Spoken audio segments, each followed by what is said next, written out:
Thank you very much.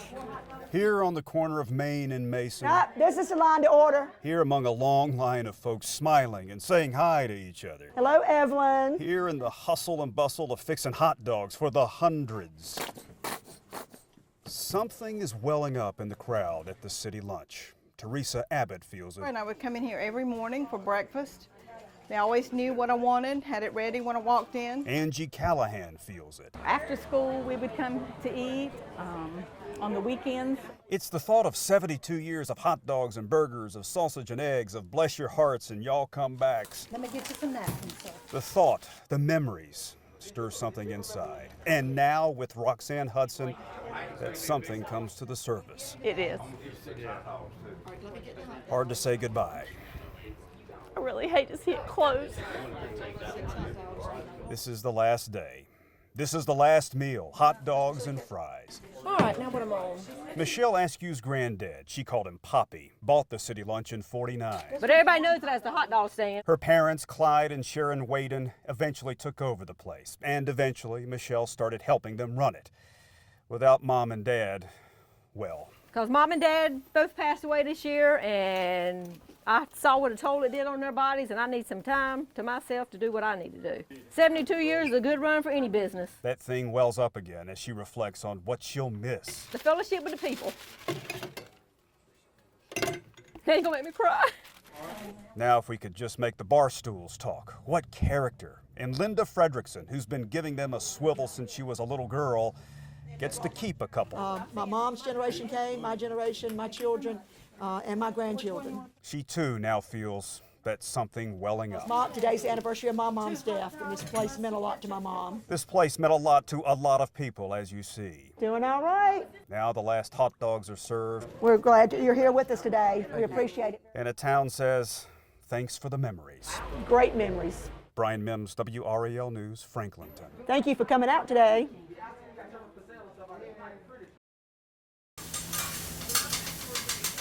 It's the lunchtime crush at the Highway 55 restaurant in Lillington, a time the staff really feels the squeeze. Thank you.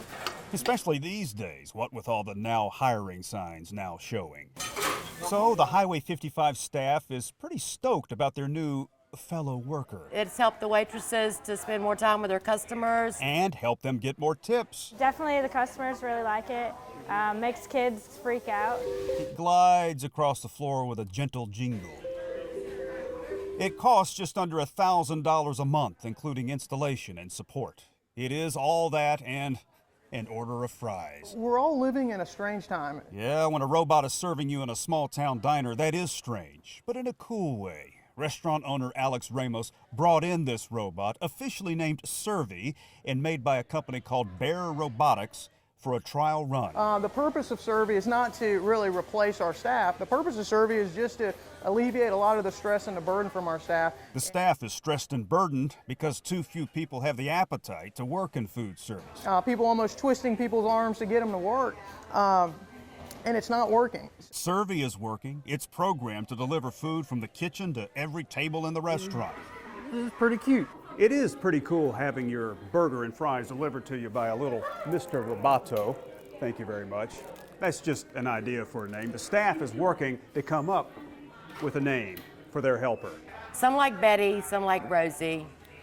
I like Tim Conway. If you don't know Tim Conway, look him up on your device. Left to its own devices to deal with a worker shortage, a restaurant found a robot. And during the lunch rush, it's crushing it. Need any other sauces or anything? Bryan Mims, WRAL News, Lillington. Please take your food.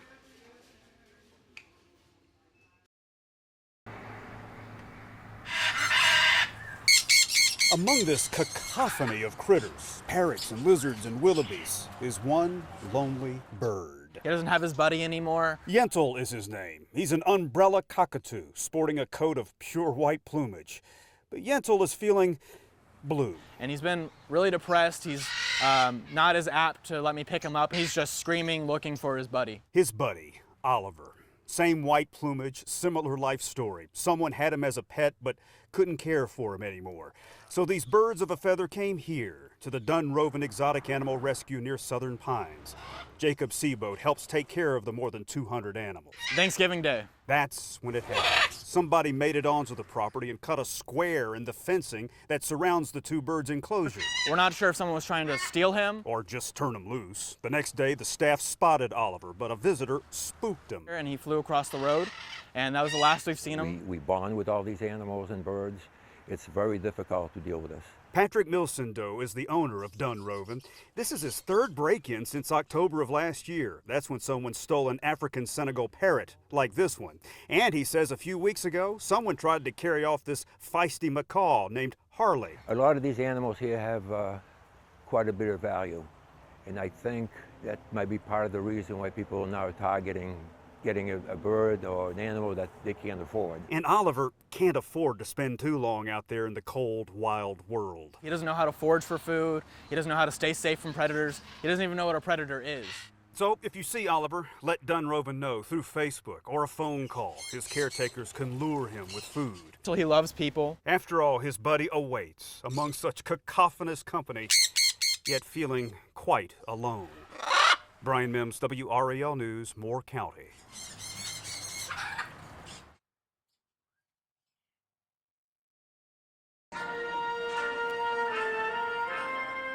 Pomp and circumstance plays from a smartphone. Those eye-moistening notes echo through the Southern Lee Media Center. There are balloons, congrats, grad. There are posters, you did it. There are words from friends, teachers, admirers. May we all learn from his examples.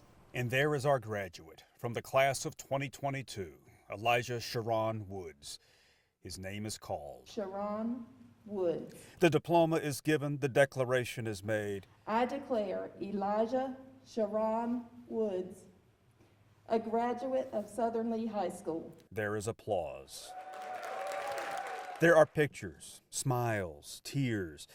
There are reflections from Principal Molly Poston. He can light up the room, and every morning he would come in and he would say, "Hey, Miss Poston," and he always had a fist bump to offer. Elijah, 18 years old, would have graduated with the rest of his class in June. But then came the doctor's report. When they gave me that news, I knew that he wasn't going to make it, all the way. Elijah is so small because he has a rare disease called Fanconi anemia, which decreases the production of bone marrow and all types of blood cells.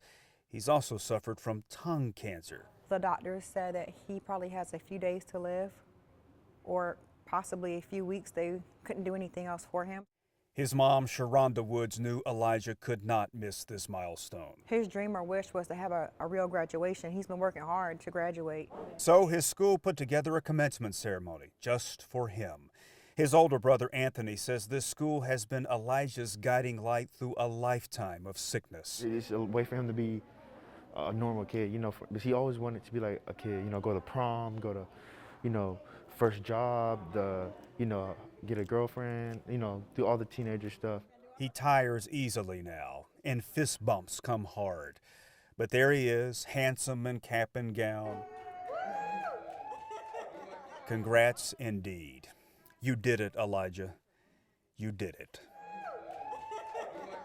Bryan Mims, WRAL News, Lee County.